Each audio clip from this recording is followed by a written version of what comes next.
paz do Senhor, seja bem-vindo a mais uma aula do EBD em Foco. Essa aula aqui que vai ser o comentário da lição número 3 do segundo trimestre do ano 2017, Melquisedeque, o Rei de Justiça. Meu nome é Herberson, sou o idealizador do ebdemfoco.com e também da plataforma de slides do EBD em Foco, que é o slidesebd.com. Então, você que está assistindo esse vídeo pela primeira vez, acesse aí slidesebd.com, faça o seu cadastro e acesse aí o slide, baixe o slide e use na sua igreja. Se você já se cadastrou, parabéns, muito obrigado por fazer o seu cadastro. Espero que você esteja aí usando o slide na sua igreja, espero que eu esteja aí contribuindo para o seu crescimento espiritual, para passar mais conhecimento para você, para que você possa levar aí para a sua igreja uma aula rica em conteúdo. Lembre-se de uma coisa, eu sempre falo, não pense que você é dono do conhecimento, ninguém é dono do conhecimento. Os seus alunos precisam participar da sua aula, seus alunos precisam interagir. Então use o slide, mas use de forma sábia para que possa haver uma interação. O slide ele ajuda muito nesse sentido. Então recomendo você usar o slide na sua igreja e interagir com sua turma para que haja um aprendizado maior. Lição número 3 tem como título Melquisedeque, o Rei de Justiça. Então nós vamos estudar aqui sobre Melquisedeque, entender quem foi Melquisedeque, qual é o exemplo que ele tem para nos dar. Nós estamos falando de caráter, não devemos perder o foco da revista Caráter e vamos aprender aqui sobre o caráter de Melquisedeque. Essa lição tem como textual aqui Hebreus 7,17, que diz assim: porque dele assim se testifica, tu és sacerdote eternamente, segundo a ordem de Melquisedeque. Verdade prática, o sacerdócio de Cristo é superior a todos os sacerdócios, pois ele é o sumo sacerdote perfeito e eterno. Então a gente vê que a verdade prática é um resumo de toda a revista. Tudo que a gente vai estudar está resumido aqui. Então a gente vai falar de sacerdócio, vamos falar de Melquisedeque, que foi também um sacerdote do Deus Altíssimo, e como que Jesus, o que significa Jesus ser sacerdote segundo a ordem de Melquisedeque. E como que Cristo ele se tornou o nosso sacerdote perfeito e eterno. Então vamos entender todas essas coisas nessa aula. Leitura bíblica em classe se encontra em Gênesis capítulo 14, do versículo 18 ao versículo 20. E Hebreus, capítulo 7, do versículo 1 ao 7 e o versículo 17. Essa leitura eu costumo não fazer, pois eu suponho que você já fez aí, você já tenha lido. Se você não leu, leia, pare e leia, dê uma pausa no vídeo aí, ou vai lendo aqui no vídeo mesmo, vai dando pausa, mas eu passo aqui para ganhar tempo. A gente vai usar essa leitura no decorrer da lição, então é importante você ter intimidade com ela. Introdução, diz assim: Melquisedeque é um personagem enigmático na história bíblica. Então a gente vê que ele é enigmático por quê? Porque a gente não sabe de onde ele veio, quem são seus pais, como que ele morreu, de que ele morreu. Ou seja, tem muita coisa que a gente não conhece sobre Melquisedeque, mas o que a gente conhece a gente pode extrair para a nossa vida aí. Primeiro, nós sabemos que ele era um verdadeiro adorador. Ele adorava o Deus verdadeiro, o Deus de Israel, o Deus Todo-Poderoso. E no meio de uma gente idólatra e corrompida. Ou seja, mesmo vivendo numa sociedade onde todos já tinham se corrompido aí, todos os povos já estavam buscando outros deuses, adorando outros deuses, a idolatria já tinha se alastrado pelo mundo e Melquisedeque estava lá servindo ao Deus verdadeiro. Então isso é muito importante. Muita gente acha que porque o mundo é difícil, adorar a Deus no mundo que a gente vive hoje é difícil. Não, irmão, não é fácil, né? Era difícil antigamente também. Ou seja, não foi fácil em época nenhuma. Sempre foi difícil. No entanto, Deus ele nos capacita. Ele nos fortalece para nós adorarmos a Deus mesmo na sociedade corrompida. Essa imagem que está aí, adorando esses deuses, é uma adoração a Moloque, que era um deus que recebia ali as crianças. Então tinha um fogo pegando ali por baixo e colocava a criança nas mãos de Moloque e a criança morria queimada. Então esse deus Moloque era adorado ali pelos cananeus. Então, que era o povo onde vivia ali Melquisedeque. Então, era no meio desse povo aqui, corrompido, que matavam crianças, que Melquisedeque vivia. E por causa desses pecados é que depois Deus extermina todos esses povos da terra de Canaã e entrega essa terra para o povo de Israel, seu povo escolhido. Isso é outra aula. Exerceu o papel de rei e sacerdote sem fazer parte da linhagem de Israel. Então, Melquisedeque, ele foi rei e sacerdote, ele não era parente de Abraão de forma direta ali. Claro que eles têm os mesmos descendentes, todos nós descendemos de Adão e Eva, mas e depois de Noé. Mas assim, eles não eram parentes próximos, ou seja, não eram da linhagem do povo escolhido de Deus. Então ele era de uma linhagem diferente, separado lá. Mesmo assim, ele foi rei e sacerdote. Ao mesmo tempo, ele exerceu esses 2. O interessante é que quando Deus instituiu a lei lá com Moisés, Deus falou que ninguém poderia ser rei e sacerdote. Ou ele seria sacerdote ou rei. Para ser sacerdote, tinha algumas exigências, né? E o rei vinha de uma linhagem, também tinha exigências, ele era escolhido por Deus e tudo mais. Como Davi foi escolhido por Deus, né? Saul já foi escolhido pelo povo. E Saul, como nós sabemos, ele tentou ser rei e sacerdote. Saul teve um momento que ele ofereceu um sacrifício, e o sacrifício era oferecido pelo sacerdote. Então a gente vê que quando Saul tentou ser rei e sacerdote, Deus reprovou ele. Então não podia acontecer. Só que Melquisedeque, ele aponta para um rei e sacerdote muito maior do que ele, que é o quê? Cristo. Ele prefigurava Cristo. Isso que a gente chama de tipo. Melquisedeque era um tipo de Cristo, é um tipo de Cristo, vamos classificar assim, ele é um tipo de Cristo, ou seja, ele apontava para Cristo. Então o estudo de tipo e antítipo é um estudo que a gente faz em hermenêutica, que é muito interessante, que são coisas que acontecem, histórias reais que aconteceram no Antigo Testamento, que prefigurava algo maior, que prefigurava algo lá na frente no Novo Testamento. Então, no caso, se você tem dúvida, entra no YouTube, no meu canal, tem um vídeo que eu explico melhor sobre tipo e antítipo. Mas, só voltando aqui, que Melquisedeque, ele foi rei e sacerdote, e Jesus também foi rei e sacerdote e profeta. Se Jesus fosse somente rei, nós estaríamos um pouco enrolados, vou colocar assim. Porque o que o rei faz? O rei conquista. Então o rei vai para a guerra e conquista. Então Jesus, ele conquistou vitória sobre a morte, sobre o pecado, conquistou a nossa salvação como rei. E como sacerdote, ele se tornou o nosso intercessor. Ele leva as nossas necessidades a Deus. Então ele intercede por nós, ele é o nosso mediador, ou seja, ele é mediador entre os homens e Deus. Então esse era o papel do sacerdote. O sacerdote, ele era o mediador entre o homem e Deus. E o profeta era o contrário, era o mediador entre Deus e o homem. Então o sacerdote levava as necessidades das pessoas até Deus e o profeta trazia as necessidades de Deus até o homem. Jesus, ele foi rei, porque ele conquistou vitória sobre o pecado, sobre a morte, conquistou a nossa salvação. Foi sacerdote, por quê? Porque ele leva as nossas necessidades até Deus, ele é o nosso mediador até Deus. E Jesus também é profeta, porque ele traz as necessidades, ele traz não as necessidades, mas ele traz a palavra de Deus até nós. Ele traz o que Deus quer para nós, a vontade de Deus para nós. Então ele é o nosso mediador, intermediador, ou seja, ele está aí entre o homem e Deus. Ele levou sobre si os nossos pecados e imputou em nós uma vida de santidade. Então Jesus, ele é um antítipo de Melquisedeque, ou seja, ele é maior do que Melquisedeque.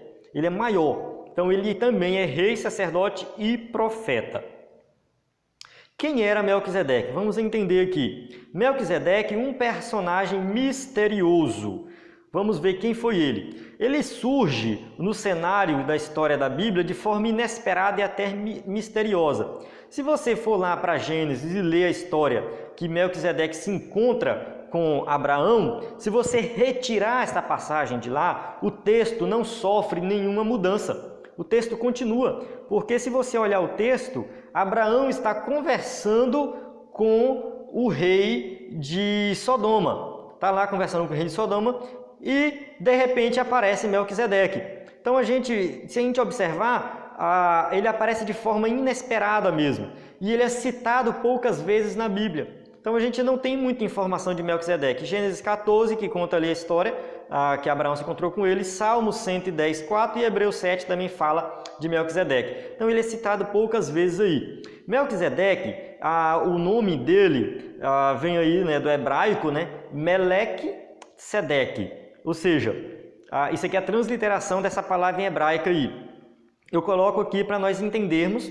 Eu sei que tem gente que fala assim, coloca esse nome em hebraico aqui, ninguém sabe. Mas é para nós sabermos que a Bíblia foi escrita numa linguagem diferente, muito diferente da nossa. Então, às vezes a gente tem até uma certa dificuldade aí com tradução, né? Os tradutores têm uma dificuldade, mas a gente consegue sim traduzir, apesar da grande diferença.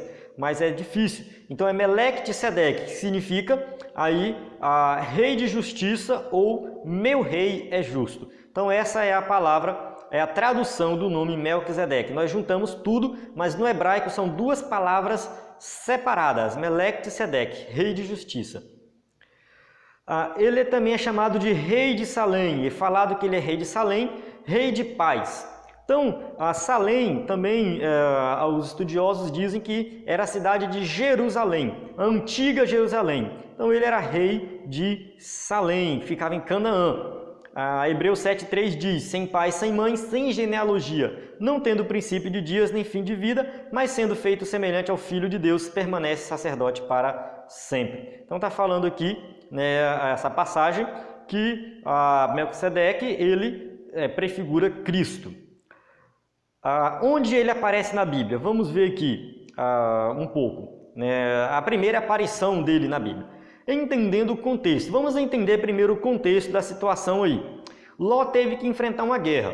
Então Ló estava lá, morando lá em Sodoma, né, e os reis lá partiram para cima da cidade de Sodoma, destruíram tudo e levaram Ló como cativeiro, né, para o cativeiro, ou seja, ele foi levado como escravo pelo rei Querdolaomer, rei de Elão, se eu não me engano.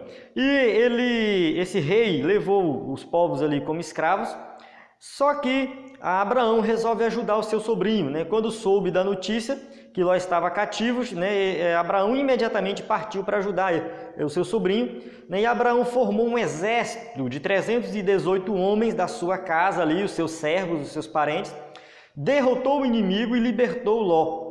Ainda recuperou os seus bens, então recuperou tudo, pegou os despojos de guerra, ou seja, tudo que aqueles reis deixaram para trás, Abraão foi lá, né, destruiu esses reis, recuperou tudo isso, né, e foi até ao rei de Sodoma. E ali, nesse momento que ele está ali devolvendo as coisas para o rei de Sodoma, entra na história Melquisedeque. Ou seja, Melquisedeque ele entra na história logo depois dessa guerra, logo depois que Abraão guerreou com esses reis, né, e Melquisedeque chega lá naquele momento. Então essa é a primeira aparição de Melquisedeque na Bíblia. Características de Melquisedeque. Ele tinha qualidades especiais. Então quando ele encontra-se com Abraão, ele fala, e bendito seja o Deus Altíssimo que entregou os teus inimigos nas tuas mãos. Então a gente observa que ele reconheceu que a vitória foi dada por Deus. Então a gente vê aqui que a gente vai ver agora algumas características de Melquisedeque, mas essa aqui é bem importante, reconhecer que o Deus verdadeiro foi que deu a vitória para ele. Se nós olharmos também a passagem, se você olhar a passagem lá, leia Gênesis 14, a história de Melquisedeque é no versículo 18, 19 e 20, Gênesis 14, 18, 19 e 20, que é a leitura bíblica em classe. Pega a sua revista e dê uma olhada aí. Só que se você pegar a sua Bíblia e ler o que está antes e o que está depois, a gente vê que Melquisedeque ele entra de repente na história. E o rei de Sodoma, ele não fala nada de Deus.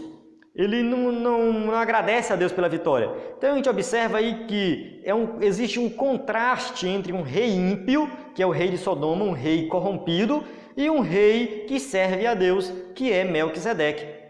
Ou seja, enquanto o rei de Sodoma não reconhece que a vitória foi dada pelo Deus verdadeiro, o rei de Salém, que é Melquisedeque, reconhece que a vitória foi dada por Deus. Ou seja, há um contraste entre dois reis aí, que é esse rei de Sodoma e Melquisedeque, rei de Salém. Tá, ele era rei de Salém, né? E Melquisedeque, rei de Salém, trouxe pão e vinho. O escritor de Hebreus não fala do pão e do vinho, né? Mas aqui não tem como nós não associarmos o pão e o vinho ao corpo de Cristo e ao sangue de Cristo. Não tem como. Isso aqui também é um tipo da Santa Ceia. Tipifica a Santa Ceia isso aqui. Pão e vinho. Ou seja, faz uma referência ao pão e o vinho que Jesus comeu ali na Páscoa com os seus discípulos e que nós ceiamos também hoje, lembrando aí da morte de Cristo. Então, a gente vê também isso aqui, é um tipo. Ele era sacerdote do Deus Altíssimo, El Elyon. A gente vê que ele servia ao Deus verdadeiro. Só que surge a pergunta, como que Melquisedeque conhecia o Deus verdadeiro? Como que ele conhecia? Como que ele chegou ao conhecimento desse Deus que era também o Deus de Abraão? A gente tem duas teorias aí. A primeira opção é que ele recebeu uma tradição passada após o dilúvio. Os filhos de Noé ensinaram para os seus filhos e para os outros filhos e foi passando de geração em geração até chegar a Melquisedeque. E ele conhecia o Deus verdadeiro através dessa tradição que foi ensinado, ou seja, apesar do povo ter se corrompido, alguém permaneceu fiel à palavra de Deus e foi passando isso de geração em geração.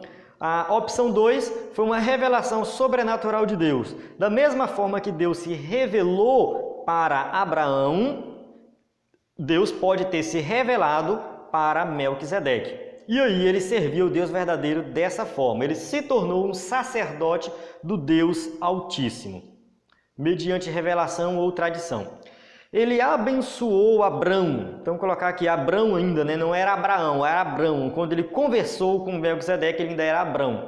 Como sacerdote, ele abençoou Abrão. Bendito seja Deus, bendito seja Abrão, do Deus Altíssimo, o possuidor dos céus e da terra. Olha só, ele exaltando a Deus, o possuidor dos céus e da terra. E bendito seja o Deus Altíssimo que entregou os teus inimigos nas tuas mãos.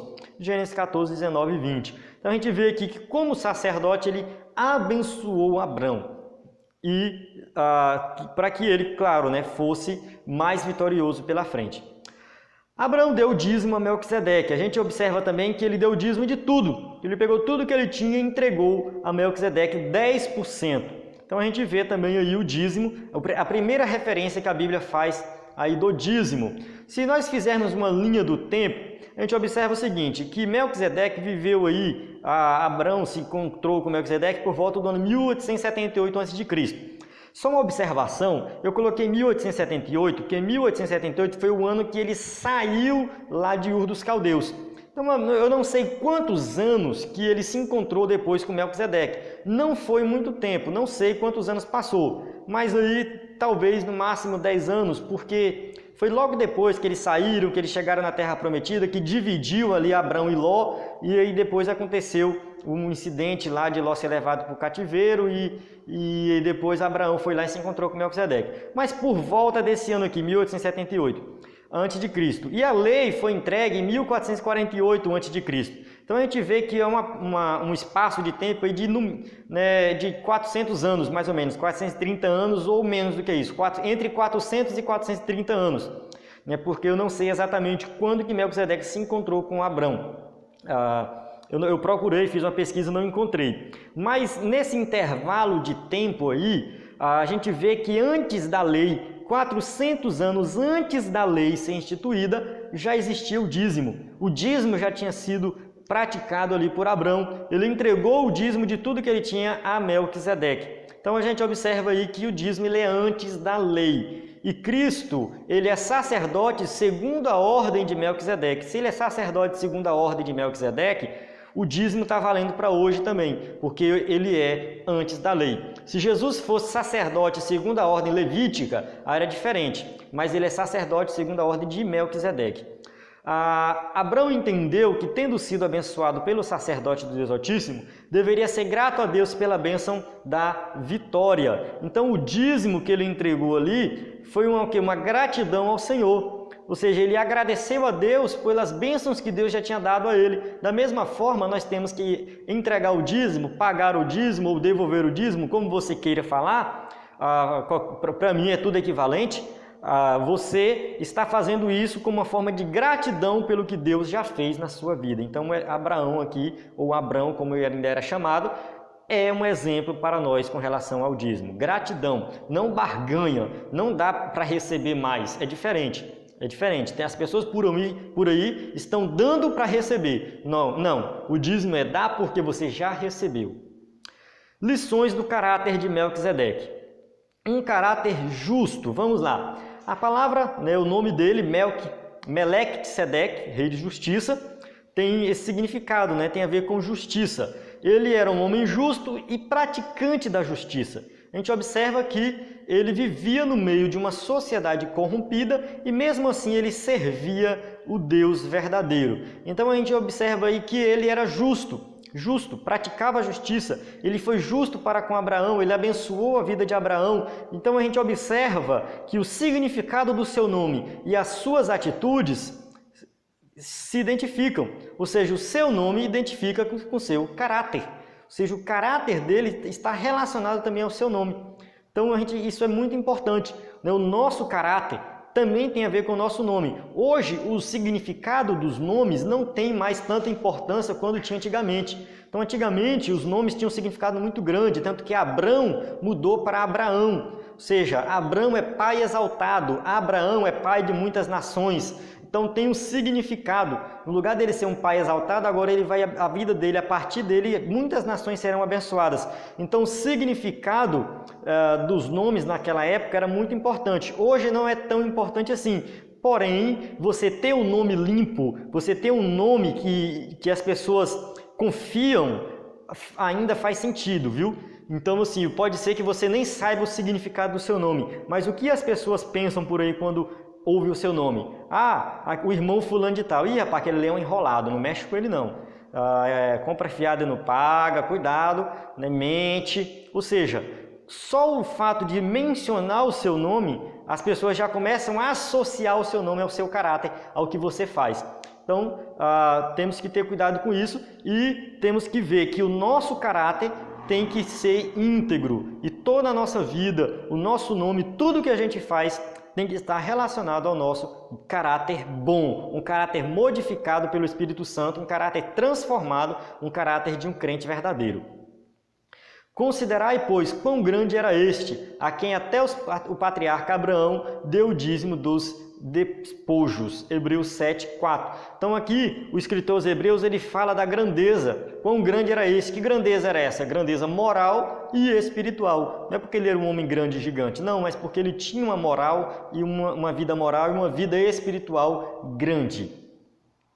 Um caráter pacífico. Vamos entender um pouco sobre isso. A quem também Abraão deu o dízimo de tudo e primeiramente por interpretação rei de justiça e depois também rei de Salém, que é rei de paz. Rei de paz, Hebreus 7:2. Rei de paz significa o quê? Que ele reina em uma cidade que tem paz. Ele reina com paz. Ele é um homem pacífico. Ele reinava sobre essa cidade cujo nome era paz. Então isso aqui era uma fama que existia por lá, provavelmente. Talvez as pessoas da redondeza, os reis da redondeza falavam assim, não, ali tem uma cidade que reina a paz. Naquela época, cada cidade tinha o seu rei. O rei não era uma autoridade sobre várias cidades. É como se fosse o prefeito. Não tinha um país ainda instituído. Tinha uma região chamada Canaã e nessa região tinha várias cidades e cada cidade tinha o seu rei. Melquisedeque era rei de uma cidade onde reinava ali a paz. Então, ele era um homem pacífico. Nós cristãos temos que o dever moral e espiritual de sermos promotores da paz. Nós temos que promover a paz. Onde isso? Na nossa família, temos que promover a paz na igreja, temos que promover a paz com todos. Ou seja, tanto no nosso círculo de amizade, como fora do nosso círculo de amizade, nosso trabalho, nosso estudo, em tudo que a gente faz, nós temos que promover a paz. Muita gente procura promover a discórdia, a contenda na igreja, na família, está sempre procurando promover algo que tira a paz. Mas nós observamos que a Bíblia exige de nós que nós sejamos promotores da paz. Se você é um crente verdadeiro, lavado e remido pelo sangue de Jesus, tenho certeza absoluta que você será um promotor da paz. Terceiro tópico, segunda ordem de Melquisedeque. Vamos entender isso aqui. Um novo sacerdócio. Vamos ver aqui o que significa esse novo sacerdócio. Lembrando que sacerdote ele é um intermediador, o mediador entre o homem e Deus. Ele leva as necessidades dos homens até Deus. Então o sacerdote no Antigo Testamento, ele pegava ali um animal, fazia um sacrifício para perdão dos pecados do povo. Então ele tinha essa função. E esse sacerdócio levítico, ele era falho porque o sacrifício tinha que ser executado toda vez que o povo pecava, tinha que estar lá fazendo o sacrifício.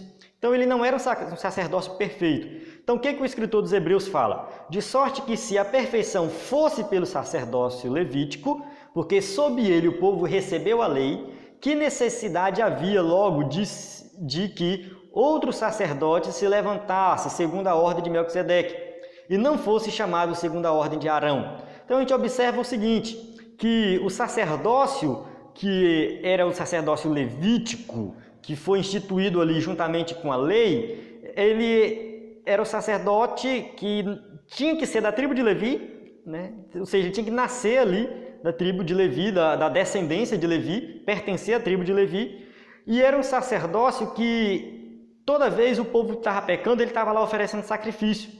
Então ele não era perfeito. Isso era simplesmente a prefiguração de algo maior que viria lá na frente. Ou seja, o sacerdócio segundo a ordem de Melquisedeque, ele aponta para Cristo, porque ele é um sacerdote o quê? Perfeito.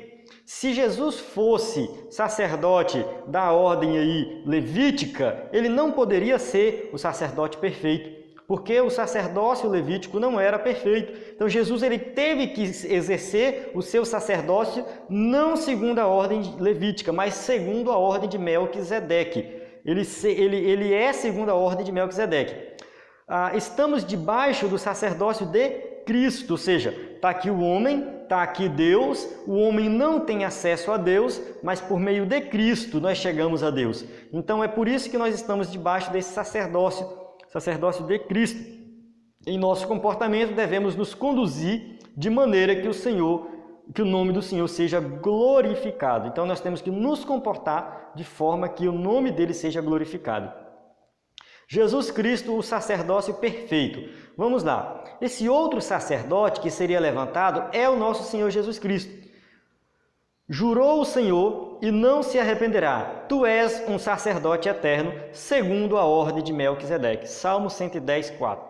O que o salmista está falando aqui? Davi ele escreveu esse salmo e ele apontava para Cristo. Ou seja, é um salmo que apontava para Cristo.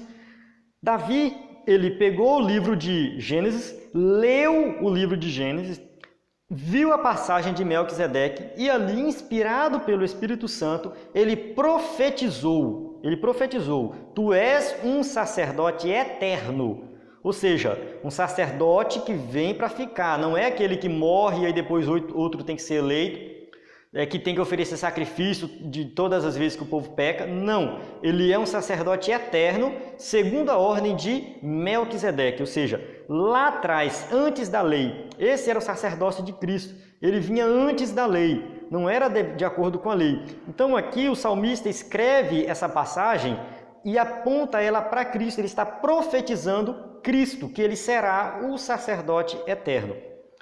Essa ordem de Melquisedeque não era reconhecida pelos judeus, que só aceitavam e reconheciam a ordem de Arão, ou levítica, os filhos de Arão, os filhos de Levi. Então, esse era o sacerdócio aceito pelos judeus, que era aquele sacerdote escolhido ali do meio da tribo de Levi. Assim também Cristo não se glorificou a si mesmo para se fazer sumo sacerdote, mas glorificou aquele que lhe disse, tu és meu filho, que hoje te gerei. Como também diz no outro lugar, tu és sacerdote eternamente, segundo a ordem de Melquisedeque. Hebreus 5, 5 e 6. Ou seja, ele cita Salmo 110, 4. Então, quando o escritor aos Hebreus começa a escrever ali sobre o sacerdócio de Cristo, ele está citando Salmos. Ele pega a passagem de Gênesis, ele pega a passagem de Salmos e mostra para nós, e mostra para os seus leitores lá daquela época, que Jesus, ele é sacerdote eterno. ele é sacerdote para sempre, mas não segundo a ordem levítica, mas segundo a ordem de Melquisedeque. Então vamos entender melhor isso aqui, o que é ser sacerdote segundo a ordem de Melquisedeque. A expressão segundo a ordem de Melquisedeque é tipológica. O que significa isso? Aponta para Cristo, ou seja, é uma tipologia. Ele era sacerdote, mas ele apontava para um sacerdócio maior, que era o sacerdócio de Cristo. Surge a pergunta, qual era a principal exigência para ser sacerdote, lá no meio do povo de Israel? Qual era a exigência? Ser da tribo de Levi. Ou seja, está aqui a descendência de Jacó e Levi, está ali Levi, ele tinha que pertencer à tribo de Levi. Arão pertencia à tribo de Levi. Então, Arão foi o primeiro sacerdote. Ele foi escolhido como primeiro sacerdote e a partir dali, que a lei foi instituída, todos que queriam ser sacerdote tinham que pertencer a essa tribo. Tinha que ser parente aí de Levi. Aí surge a outra pergunta, Jesus era de qual tribo? Qual era a tribo que Jesus pertencia? Ele é chamado de o leão da tribo de Judá. Jesus nasceu em Belém de Judá. Então Jesus ele não é da tribo de Levi. Se ele não é da tribo de Levi, pela lei ele não pode ser sacerdote. Como que Jesus será o nosso sacerdote, o nosso intercessor, o nosso mediador? Como que ele pode se ele não é da tribo de Levi? Aí que entra a questão de que ele tem que ser da tribo, que não importa a tribo que ele tem que ser sacerdote segundo a ordem de Melquisedeque. Porque aquele de quem essas coisas se dizem pertence a outra tribo, da qual ninguém serviu ao altar, visto ser manifesto que o nosso Senhor procedeu de Judá. E concernente a essa tribo, nunca Moisés falou de sacerdócio. Hebreus 7, 13 e 14. Ou seja, ele está mostrando aqui, o escritor aos Hebreus está falando isso. Se Jesus é da tribo de Judá, ele jamais poderia ser sacerdote, porque Moisés não falou isso. Então a gente vê aí que o sacerdócio de Cristo ele é diferente, ele é superior ao de Arão. Ou seja, ele não é segundo a ordem levítica, então ele não é igual ao de Arão ou inferior, ele é superior, porque ele é segundo a ordem de Melquisedeque, ele é eterno, é para sempre, ou seja, ele será sempre o nosso sumo sacerdote. Então, Cristo ele é superior, o sacerdócio de Cristo é superior ao sacerdócio de Abraão, Arão, Levi e Jesus. Abraão foi sacerdote na época dos patriarcas. O pai da família ali, o chefe da família era o sacerdote da família. Então, cada família tinha o seu sacerdote, aquele que serviam a Deus. Então, Abraão foi também um sacerdote porque ele era o patriarca, ele era o sacerdote da sua família. Arão foi o sacerdote, Levi. Jesus é superior a todos eles. Então, o sacerdócio do Antigo Testamento, o sacerdócio de Melquisedeque, que antes da lei apontava para Cristo e mostra dessa forma que é superior ao sacerdócio instituído ali na lei por Moisés. Então é isso, encerro aqui a aula. Esse tema pode parecer complicado, mas talvez, se for a primeira vez que você está estudando isso, pode ser que fique um pouco complicado, mas é uma maneira de você correr atrás de mais conhecimento. Busque ler mais, procure entender um pouco mais sobre esse tema. Tenho certeza que Deus vai abençoar a sua vida. Mais e mais. A Bíblia registra a história de homens que tiveram um papel importante na história. Melquisedeque foi um desses personagens, apareceu de forma inesperada e desapareceu da mesma forma. Ou seja, a gente não sabe nada sobre ele. Porém, seu sacerdote tornou-se tipo de sacerdócio de Cristo, santo, perfeito e eterno. Melquisedeque morreu, ainda que não se saiba quando e como. Cristo também morreu, mas ao terceiro dia ressuscitou e vive eternamente. Então, a mensagem que fica dessa lição aqui é hoje. Sigamos o exemplo de Melquisedeque como uma pessoa que tinha um caráter justo, um caráter santo, pacífico, ilibado, mas também vejamos que ele apontava para um sacerdócio maior que era Cristo, e Jesus ele é o nosso sacerdote, o nosso intercessor. Nós podemos chegar na presença dele, orar a ele, ter certeza que Deus vai ouvir as nossas orações por meio dele. E pode ter certeza que Deus vai responder as nossas orações também por meio dele. Então, entenda, Jesus é o nosso sumo sacerdote, o nosso intercessor, o nosso mediador. Amém? Encerro aqui essa aula. Aqui no próximo slide tem as perguntas que você pode lançar na sua classe. Tem aqui as animações, né? Fica mais interessante. A bibliografia é recomendada aí pela revista. Estou colocando toda semana agora o que a revista recomenda. Eu não li ainda esses livros, só li esse do Caráter do Cristão aqui, da revista. O livro do Carson, eu acredito que seja muito bom, né? O Amor, a Difícil Doutrina do Amor de Deus. Tem um outro livro do Carson que eu li, que ele fala de Melquisedeque, que é As Escrituras Apontam para mim, ou seja, é um livro que ele fala que todo o Antigo Testamento aponta para Cristo. Depois eu vou fazer um vídeo falando desse livro, vai ser muito bom para você que é professor da escola dominical ler, entender que o Antigo Testamento todo aponta para Cristo. A gente não pode achar que o Antigo Testamento é diferente do Novo, que não tem nada a ver com o Novo. É diferente, é claro, é diferente, mas eles se completam. Então a gente tem que ler o Antigo Testamento à luz do Novo Testamento. Esse outro, Deus e a Bíblia, de Elinaldo Renovato, e a Bíblia, o livro de Deus também, que é um livro que vai ajudar você nesse sentido aqui nessa aula. Amém? Encerro aqui, fique por dentro aí do conteúdo, acesse ebdemfoco.com, acesse também slidesebd.com, se inscreva no meu canal. Se você está assistindo pelo YouTube, se inscreva no meu canal e tenho certeza que você vai ser ricamente abençoado acompanhando os vídeos que eu coloco aí. A paz do Senhor e até a próxima aula.